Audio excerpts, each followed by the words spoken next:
Hey guys, what's going on? I'm Aysh Banaysh, and in this video I'm just going to be talking about what I learned from my last video. So I don't think you need to watch my last video to watch this video, but you can if you want to. It's called I Think I Ruined My Life, and it's the first video I put out aside from one in like 3 years. But yeah, basically it did a lot better than I expected it to, especially after so long not putting any videos out.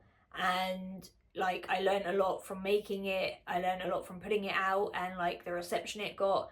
And I just thought I would share those things with you. The first thing, and probably the most obvious thing that I learned from that video, was that I'm not alone. And I had loads of comments of people kind of in similar positions, either feeling like they've ruined their life or not really knowing what they're doing with their life and not being happy with what they're currently doing with their life. But yeah, a lot of people, both older and younger than me, commented that they feel the same or that they'd felt the same at some point. And you know, those that had felt the same at some point, lots of people like shared stories on how, you know, things are different now and the changes they made, and you know, how they kind of turned their life around. And yeah, it was just really good to realize it wasn't just me, and like lots of other people feel the same or had felt the same at some point. And especially like hearing stories about how people had turned things around for themselves. For me, that like gave me hope, and since there were so many people in the same boat as me, I'm hoping that it gave other people hope too. And like other people commenting that they felt the same, we're seeing that actually lots of other people commenting felt the same, and everyone can like kind of like, you know, realize they're not alone. Another thing I learned from putting out that video is that overthinking has a cost. And this is something I know in theory, and like I think we all probably know in theory, but it showed me in practice like what the potential cost of my overthinking could have been, and what the cost of my overthinking probably has been in the past when I have let it win. So like, I almost psyched myself out of posting that video twice. Once because I wasn't sure about the video itself and like the content and whether I wanted to be that vulnerable on the internet, especially like YouTube of all places. And another because like the color correction was just not great, and things have changed since I last was like editing videos regularly, and I just kind of need to update my skill set. But yeah, like I almost didn't post it just because of the color correction, because I don't know, it just felt a bit off. I think it just looked a bit strange, and I realized partly why it looked a bit strange and managed to fix that before I put it out. But you know, like I think it will be a learning process of kind of learning to color correct properly. But yeah, it just didn't look how I wanted it to look, and it just didn't look right to me. The point I'm trying to make is that if I had let my overthinking and perfectionism psych me out of posting it, I wouldn't have any of the benefits of putting it out that I do now.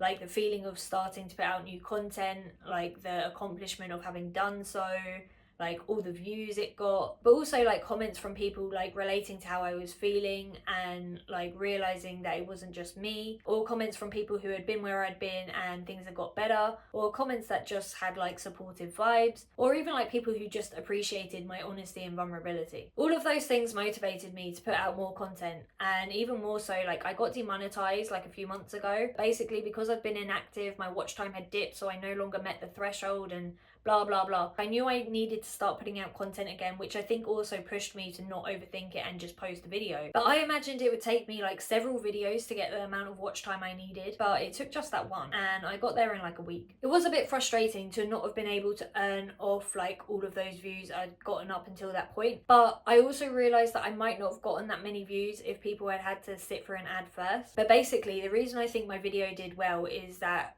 like it got a lot of reach because of a recent like algorithm change, and people were clicking it and then watching. And I think the more people that were clicking it and watching, and the more views it got, the more people it reached. And because it had more views, they were kind of like more likely to consider it when they're like looking at all the videos they could watch, because your video doesn't just have to be good, it has to be better than the other options. But yeah, this whole thing actually made me think about when I should turn monetization on for new videos, because in the past it's just kind of been like standard to have it on when I put a video out. But especially with this new algorithm change, I think without ads a video is more likely to snowball, and you can always turn monetization on once the snowball's like at a good speed, or like if it doesn't snowball. Whereas because I wasn't monetized with this, I didn't actually turn monetization on until like the snowball had kind of slowed down completely. But yeah, like I wonder if things would do better if, you know, for the first say even 1,000 views there weren't ads, so that people were more likely to watch it. But yeah, none of that was actually the point I was making, or supposed to be making, which was that like overthinking would have cost me the benefits of the motivation and like the payoff of the comments, and eventually the money I can make now that I'm remonetized. If I hadn't posted the video and like waited a month, like I might not have got the views that I got on it, and like the algorithm might have changed, and like I might not have got the watch time and might not have been remonetized.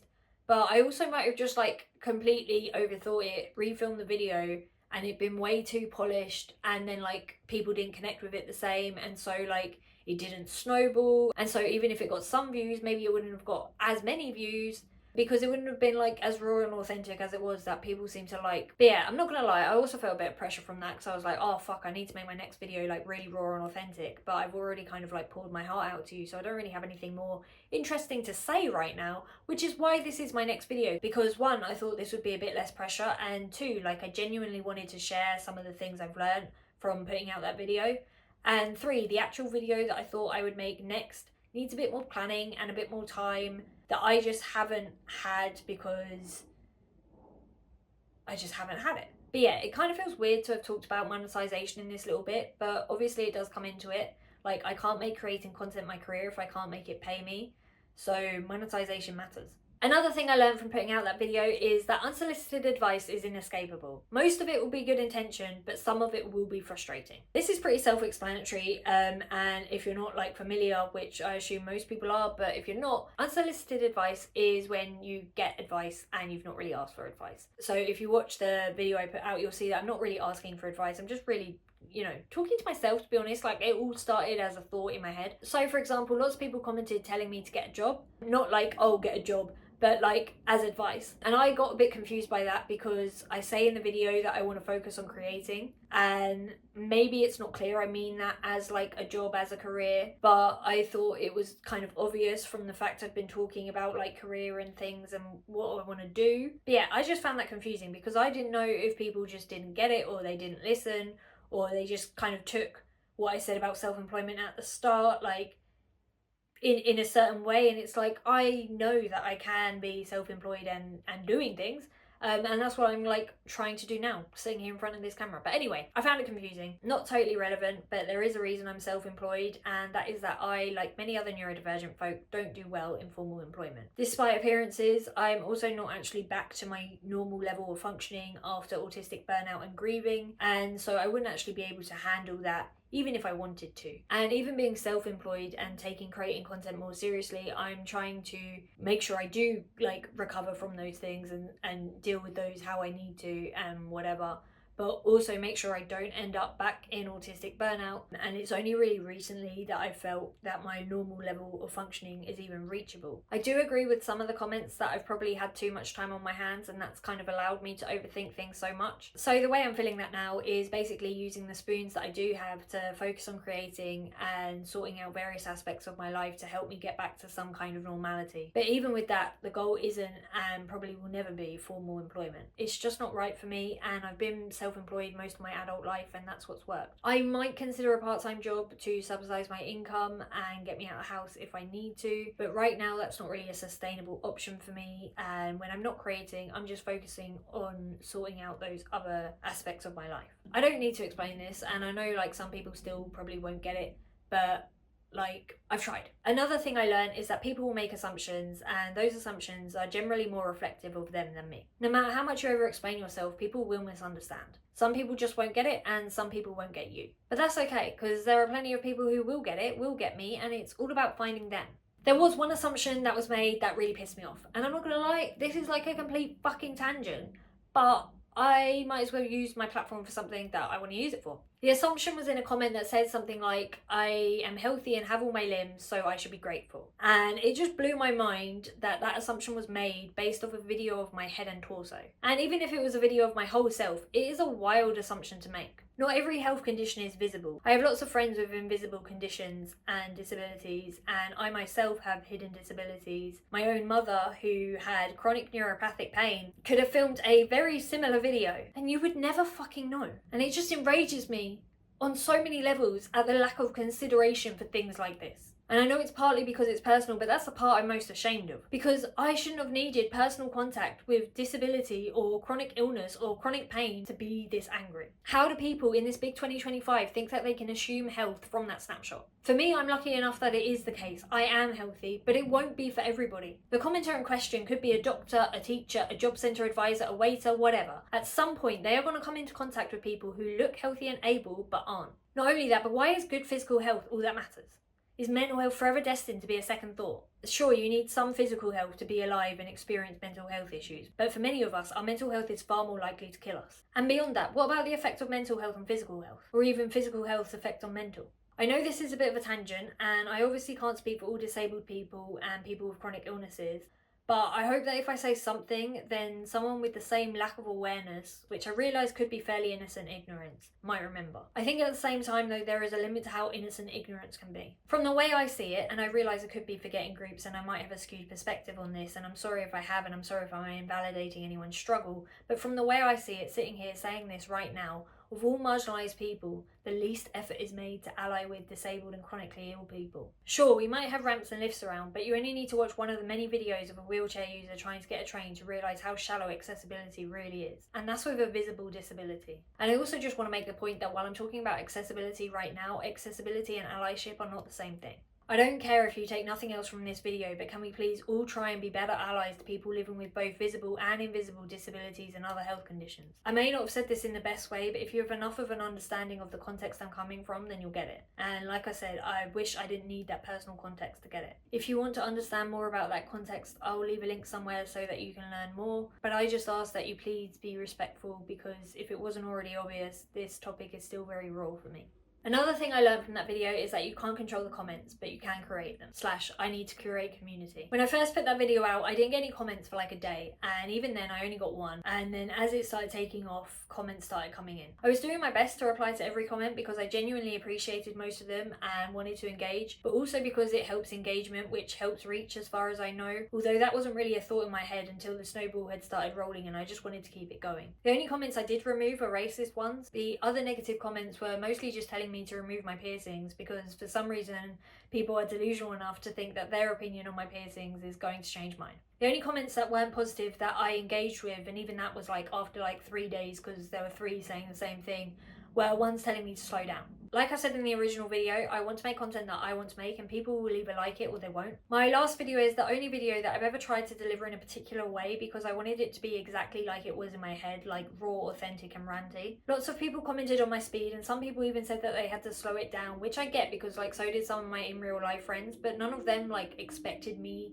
to change my video. They kind of like changed how they consumed my video. And when people who actually know me don't think they have the right to tell me to change something or don't think they should tell me to change something, it's kind of annoying when complete strangers do. But I also know that's kind of the nature of the internet. Maybe it's just me, but I'd never think to do that while watching someone else's video. I'd just go and watch another video or slow it down and use subtitles. The fact that I was complimented on how articulate I was and how fast I could speak says something to me. Like, if no one could keep up, maybe I'd get it more, but when others can, I kind of think it's on you to find a workaround. And even if they can't and no one can keep up, the lack of views and watch time the video would get would tell me something is wrong. But as far as I'm concerned, I'm making the content I want to make and people can either watch that or they can click away because they're clearly not my audience. To me, the speed of delivery was a big part of it, and I don't think the same words at a slower speed would have had the same impact. The way I delivered it was the way it was in my head and the speed of the thoughts I was having, and I'm trying to convey that overwhelming tension to you, kind of like fast-paced music in a film. The majority of the comments told me it hadn't gone over everyone's head and that the way I was feeling was coming across and was related to,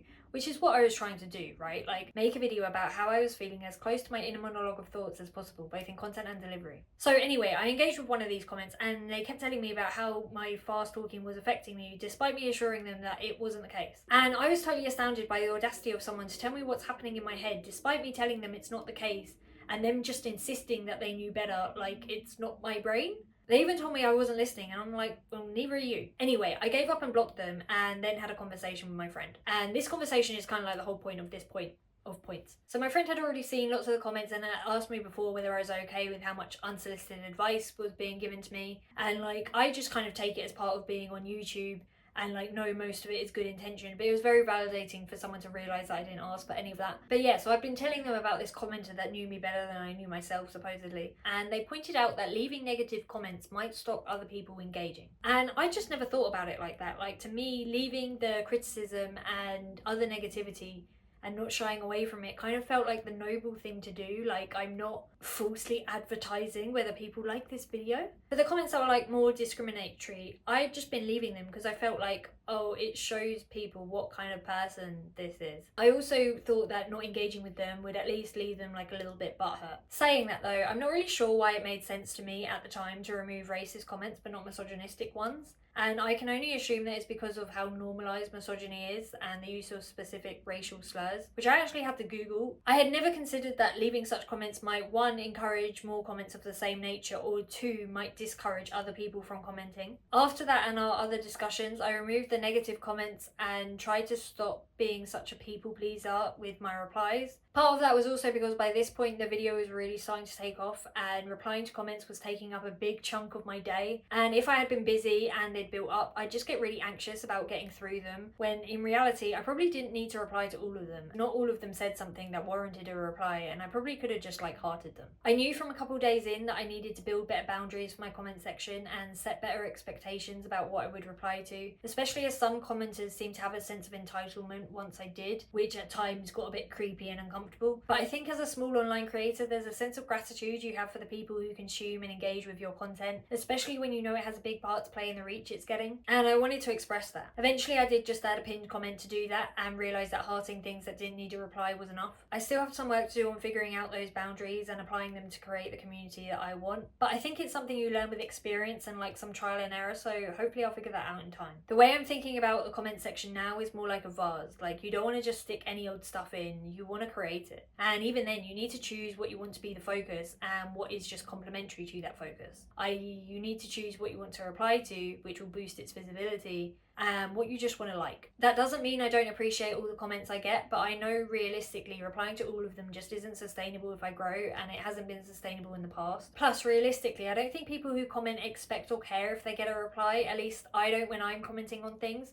They just want to leave their comment. Another thing I learned from that video was that sometimes things don't go as badly as you think. I'm a pessimist by nature, and when I'm not being a pessimist, I'm anxiously worrying about all the things that can go right. I find life a lot easier if I expect and prepare for the worst and don't get too excited about things. When one of the Sprouse twins said aim low and avoid disappointment in Sweet Life of Zack and Cody, I really took that to heart. You can't be disappointed if you don't have any expectations or your expectations are low as fuck. Putting this video out showed me that not only do things not always go as badly as I think, but sometimes they actually go a lot better. Usually nothing surprises me by going much better than I think it will. I think the last time this happened was on an exam that I was afraid that I didn't get the 90% I was aiming for, and then it turned out I got 100%.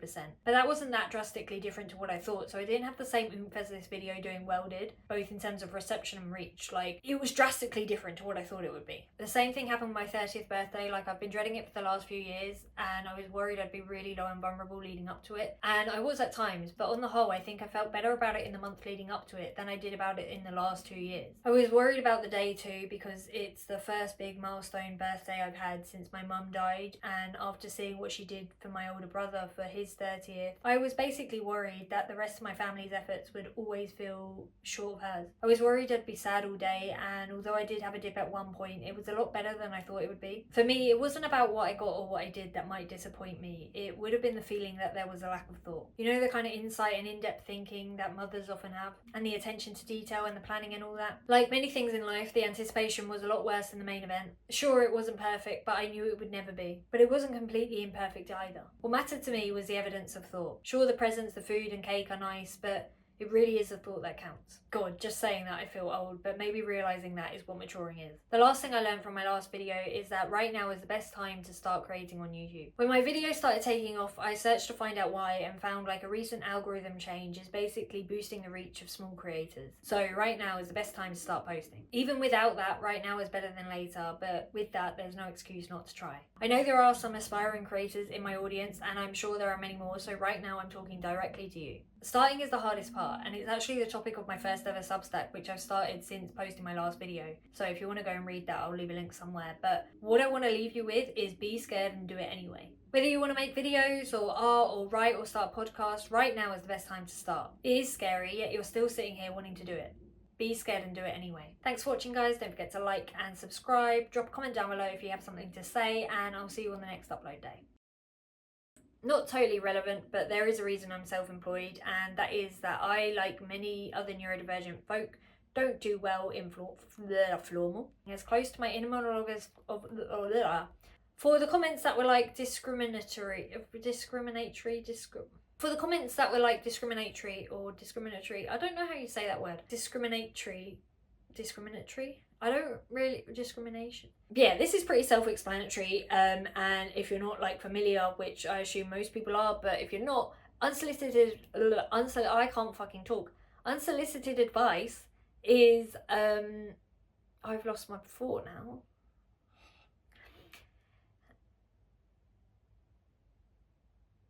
Yeah, unsolicited advice, fuck's sake.